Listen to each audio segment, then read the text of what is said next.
How about let's dive into some pigments today? I don't mean literally because that would get kind of messy. You know what I mean.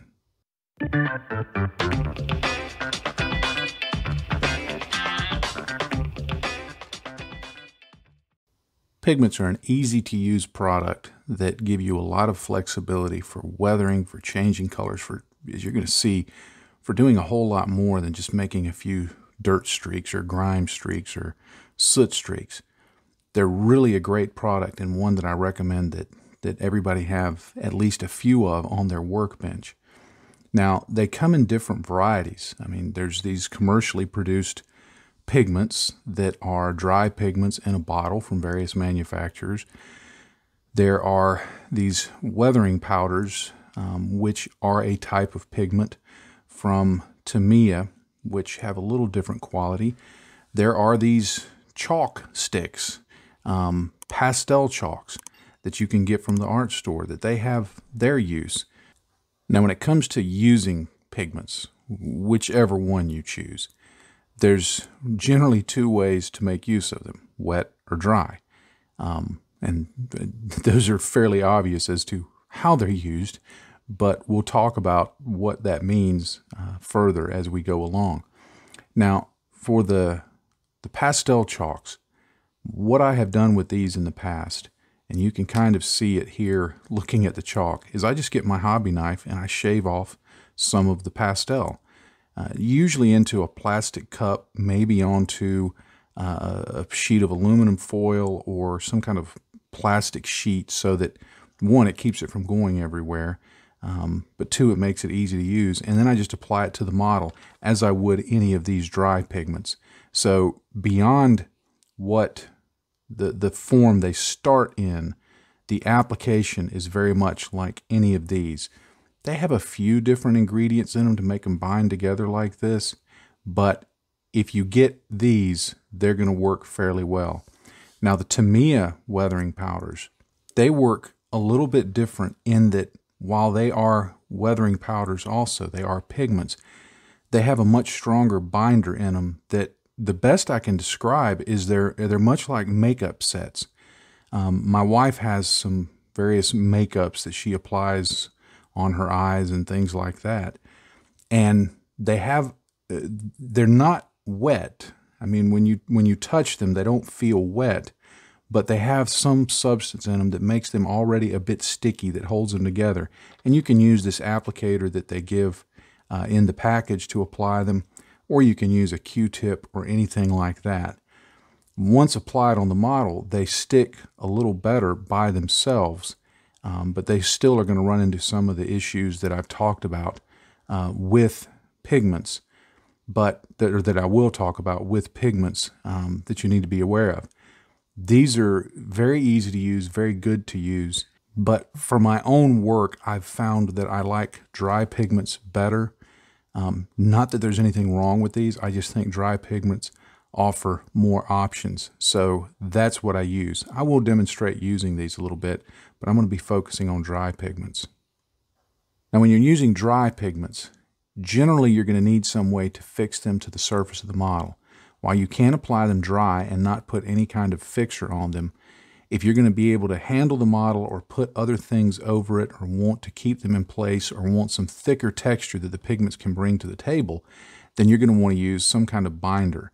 Now here I've got a couple from VMS, both an acrylic and an enamel binder, and then I have this enamel pigment fixer from AK. There's other brands obviously that make them also, but it doesn't have to be a specific product made for binding your pigments to your model that you use. Two products that I use quite often for binding enamels are Vallejo's model washes, acrylic model washes, and also just regular white PVA glue, thinned down. And again, I'll show this in a little bit, but these two are very good for helping fix things down. They do have their strengths and their weaknesses, as any of these products do, but they're very useful, and they're going to give you a lot of flexibility for how you do your workflow and how you make sure that those enamel or those pigments don't wipe off when you get them on the model. Now, generally, if you apply pigments to the model dry, they're going to go on and look pretty much like they look in the bottle.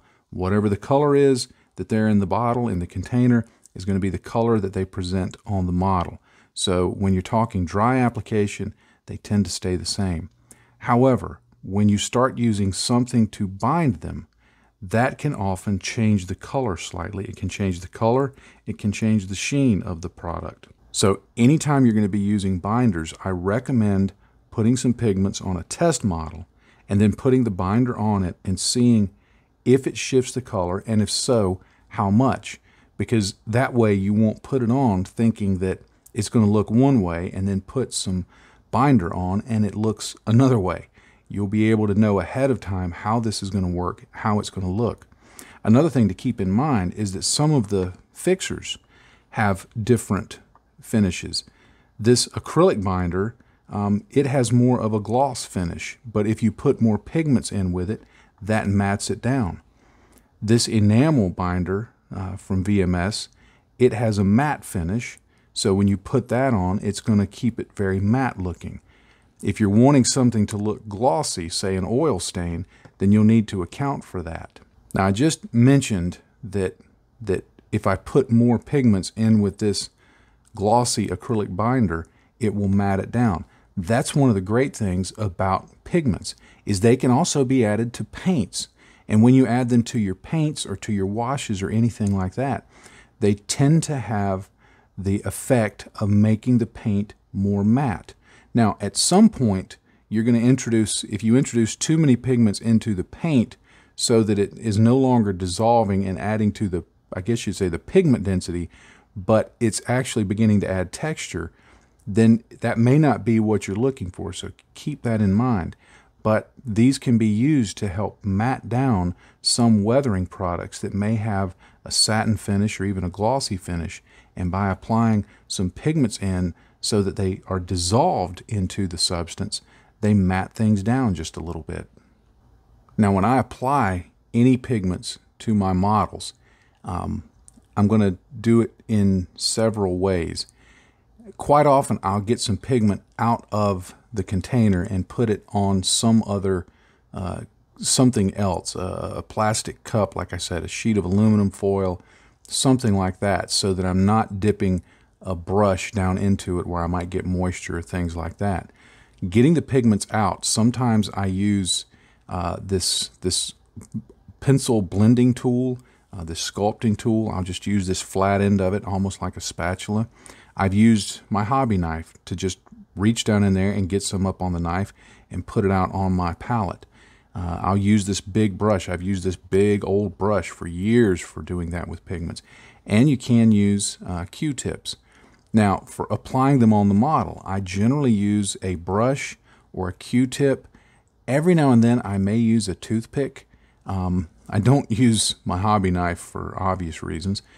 This can be used to smear it on, but it's not as precise, so I tend to opt for a brush or a Q-tip. But if you've never done it before, safe bet is to have a great big brush to do your bulk applications, and then maybe if you can find a cheap liner brush that you can use to do some more precise effects. These are going to be your go-tos for application. Now, enough of the yada yada yada. Let me get a little bit of pigment onto the model. I always, or try to remember, I always work with a piece of paper towel down or some kind of newspaper or something like that, because these pigments will go everywhere, so be aware of that. But I just get some out on my palette. And again, you can put this on anything that you want that's convenient. I just tend to use something like this or a plastic cup, little plastic measuring cup, just because it's easy. Now, you can clean your brushes off directly in water, but keep in mind they will gunk up the water, so you don't want to use that for cleaning your brushes if you're also painting at the same time. You may want to have some more water standing by just for cleaning off your pigment brushes. Now, I can just take a liner brush just like this, and this is a dry liner brush, and I can come in here and you can apply it on the model where you want it. Now, it'll go on kind of streaky with bits of the pigment like that. But then what you can do is take a Q-tip, another brush, even your finger, and just streak that back a little bit, just like that. Now, note that as I streak it around, it picked up pigments and it streaks them around too. So this is not as precise a method, but it is a way of getting them on there and getting them on there quickly and getting them distributed. Well, just like that. I can even blow them off of there to get the excess off. But it's just going on almost like dry paint, because in a way it is. It's just pigment. There's no binder to it. Now, as I mentioned, the drawback to this is they're not real permanent, especially if I did it on a glossy surface. Like here on this wing, I've put some gloss on that, and I can apply it there, and it goes on fine. But then as I wipe it off, it just comes right off. It may leave a little stain, but I can pretty much clean all of that up. So that's something to be aware of, is pigments will behave differently depending on the finish. Now, if I want to be a little more precise in the application of pigments, I can get just a little bit of water in my palette, put some pigment in there, and just stir that around and get it dissolved. You can see there's still a little bit floating in there, but that's okay. But I can get my liner brush in here, and I can begin applying this in a much more precise fashion. And when that dries, it will leave the pigment in place. Now, because there's so much water, and I could put more pigment in here so that it's a greater concentration of pigment. I'm basically making paint here. Just paint without any binder in it. But it allows me to do a more precise application, so when that water dries, it's going to be in those very precise areas that I painted it on. You can even use it as a panel liner in some cases. There's plenty of panel liners around, so you probably don't have to. But this will help you get very subtle streaks. As the water dries, you can see this area drying right here, and it will just leave a very subtle deposit of the pigments. In fact, I've out-subtled myself because you can hardly see it on camera, but there is a little bit of color there. Now, I could put more pigment over in here to make that stronger, but you see the effect that can be achieved by putting that on there and letting it dry, and you have a much more precise application. Now, you still have to consider how are you going to get that to stick on there. But now you've got something that's a little more petite, a little more in scale, and a little nicer looking. After just a little bit of drying time, you can see that streak and how it looks. What we've got left there is just the dry pigment sitting on the surface. Now, if I want to permanently affix that, I put some of these VMS enamel binders here in my palette. And all this is just a clear enamel binding medium. And what I can do is I can just touch this next to the pigments. Just do it on either side. If I go right into the pigments, it's very likely going to dissolve it even more and they'll disappear. Now, because this was such a fine application of it, they probably will change colors once this dries. And because it's enamel, it will take a little while to dry. But once it's dried, those pigments will now be fixed on there, and it should leave a matte finish so that it won't be so shiny. Now, if I switch to this acrylic product, this would leave more of a wet finish. This is more appropriate for things like mud and things like that. Now, keep in mind that when you apply any fixture to your model, if it leaves a sheen that's not what you want, let's say you want matte and it leaves something that's more satin, you can always at the end matte down the whole model with something from a rattle can or something out of your airbrush, anything like that. So just because the binder you have has a particular sheen doesn't mean that's what it has to be. You can always change it later with some other agent that makes it matte, satin, or gloss, depending on what you're looking for. Now you can see I dried it with a hairdryer a little bit, and you can see it's now matte, but it's reduced that streak quite a bit because of the liquid. You see how it changed not only the intensity of it, because it was more like this one, it changed the intensity, but it also changed the color. It darkened it down a little bit. That's what I was talking about, that you have to kind of test it beforehand to see how it's going to work, and then you'll know what effect adding that binder is going to have on the pigment itself. Now, one quick benefit to point out about using enamel binders like I did here on this streak is that because you've used an enamel, you can take enamel thinners, odorless thinner, and blend it in, rework it, that kind of thing, just like you could if it were an enamel streaking product or anything like that. So keep that in mind when picking which binder you want to use. The enamel ones give you a little bit of flexibility that the others don't. Now, so far I've just given you a simple demonstration on doing single streaks, and this could have a lot of applications, but at the same time, it's something that admittedly could be done with acrylic products, could be done with enamel products, could be done with oil products. So it's not really unique, but where pigments, I think, really shine is when you're weathering and you want some texture. That's where they really come into their own to give you a texture, to simulate mud and dirt and other things like that. I've even used it to create kind of a extra rusty look. You can put pigments down, fix them to the model in a very thin layer, but where it gives just a little bit of texture, and put some rust colors over it. So I want to look at adding more of a rough texture to a surface with the pigments. Now, one way of doing this would be to get some pigments in your palette or in something that allows you to mix it, and then put in some kind of binder. Now, I'm going to use these VMS acrylic binders, and what I do is I just start off with a little bit of the liquid, and you can see how it kind of beads up off of that. That's always kind of cool to see. And then I just start mixing that in. Now, what I'm working on is making a paste. Now, if you put too much liquid in, then it's going to dissolve the pigments completely, and you'll just end up with essentially a very thick wash. But if you get the ratio right, I think I got maybe just a little too much liquid in here, but I can still use this because it's still a very thick paste. But you mix it in, and you get the thickness that you're looking for, and you just keep adding a little bit of the acrylic product in, or the binder product, and a little bit of powder. And notice I'm using one end of the brush to mix it, and the other end to just tap some extra pigments in. And so I'll just work that around like that.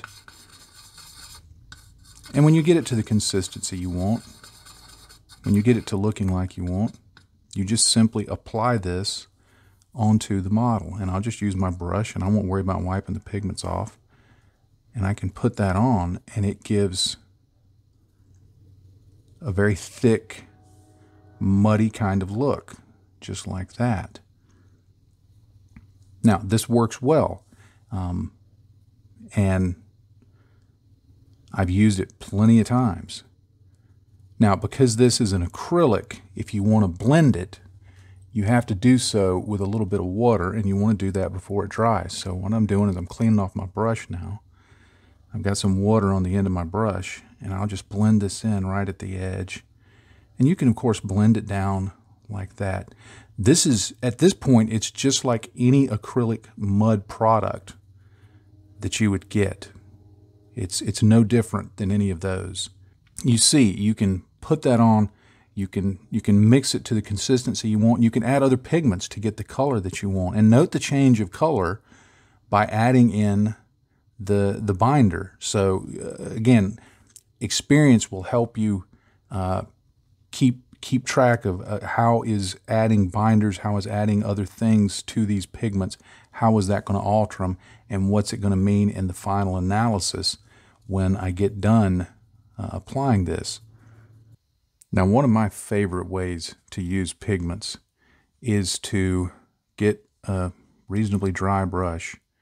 And now I know this is an airplane wing and you wouldn't put this kind of texture on it, but imagine this is like the side of a tank or the bottom of a machining Krieger vehicle or something like that. But what I like doing is just really just kind of piling it on there. I mean, if I'm really wanting just a really muddy area, I'll pile the pigments on like this and just really get them on there. Just overdo it. It's a lot of fun to do this. It's like when I was a kid playing in the mud. And then what I do is I get some of this Vallejo model wash. This is an acrylic product. And I choose a color that's going to work well with the pigment. I don't just randomly choose a color. But what I start doing is I start applying the wash just around the pigments, on top of some of it, not enough to dissolve it all, because I want there to remain some texture. But I do like that, and I just start getting it worked into that. Now, I could have just wet the surface first, but I just kind of like doing it this way. But I put it on there, and I let that spread around, and then I go back into my pigments, and I just start tapping more on there. And I really like the way this ends up looking. Now, it uses a lot of pigments, and sometimes when I'm using a lot of pigments like this, I'll actually, after it's done, I'll kind of fold the paper towel in half, and any of the excess pigments that are left on there, I'll just put them right back in the bottle so that I can use them later if there's a lot of them. But you can do this process as many times as you think is necessary. And what's going to happen is the pigments will start soaking up that wash. Now, the wash is also changing the color a little bit. So like I said, keep that in mind when you're doing it. But it's going to give you some extreme texture on here. Now, this is still drying, but you can see the extreme texture that it has on there. Now, it's not as permanent as this that I used the acrylic binder in. It's a little more fragile, but I could put some kind of binder over this, especially if it's some kind of spray or airbrush binder that would, or just some kind of clear coat that would seal that in. But it gives you an extreme amount of texture. And you see that once it dried, it began changing color back closer to the original color. So it's a really great way of adding some mud texture that I think is more in scale, because a lot of the mud textures that come right out of the bottle, say an enamel or an acrylic product designed to make mud, quite often the particles in them are fairly large. But because of the way the pigments are, you can see that's a very in-scale look. It looks like much smaller areas of mud. And this is super easy to do. And while you're applying it, if you get anywhere you don't want it, you just get your brush with some water on it and just kind of move it away from it and clean it up a little bit. So you do have some working time with this. Now, once you have the pigments on there like that, you could use something like a wash. I'm going to use this Umbra wash from Vallejo, this Vallejo Game Wash. And this is just an acrylic wash. It would be very similar to Citadel's Agrax Earthshade or something like that. But you can put this on there and just begin kind of spreading that around. And that's going to add additional depth and shadow and all of that to this. It's also going to help fix it down. But you could put this on here. You could dry brush it. You could add other paint over it. So just because the pigment is one color doesn't mean you can't do things later to shift that color. And here you can see as it dries, the pigments soak up the liquid and you get all sorts of variations in tone and color, and just it just looks really, really cool. Now, to just briefly cover the use of the Tamiya pigments, you can break them up and get them in your palette and kind of clump them around and use them a little bit like I've been doing, but because they have already kind of a binder in them, what I generally do is I get some on to a Q-tip like this, and I just use them to streak on like that. Now they go on much more opaque. They have a different look to them. They're not going to give you texture, but because they are ultimately pigment based, they're going to have a much lower opacity than paint, and you can just kind of blend them in like that to get the effect that you're looking for. Now, where I do think that one of them in particular shines is this B set. It has soot. It's kind of a, well, it's a sooty color, and you can see I've used that one quite frequently. That one is a real quick, easy way to put soot on the end of gun barrels and exhausts and things like that, and it just looks really good. I mean, it just looks the part. You just put it on, and it's done. So that's a real good thing to have. Now, before I forget it, I wanted to do one quick demonstration of the use of these pastel chalks. And once they're in the palette, they work like everything I've demonstrated. But all I do is I just put it down here like this, and I just take my knife and I start shaving it like that. And what you end up with is pigment right there. Now, I've known some folks that would get these and then get one of those coffee bean grinders and grind them up in there and make their own pigments. And you can do that if you want to have a lot of them. And it's a very inexpensive way of getting a reasonable amount of pigments.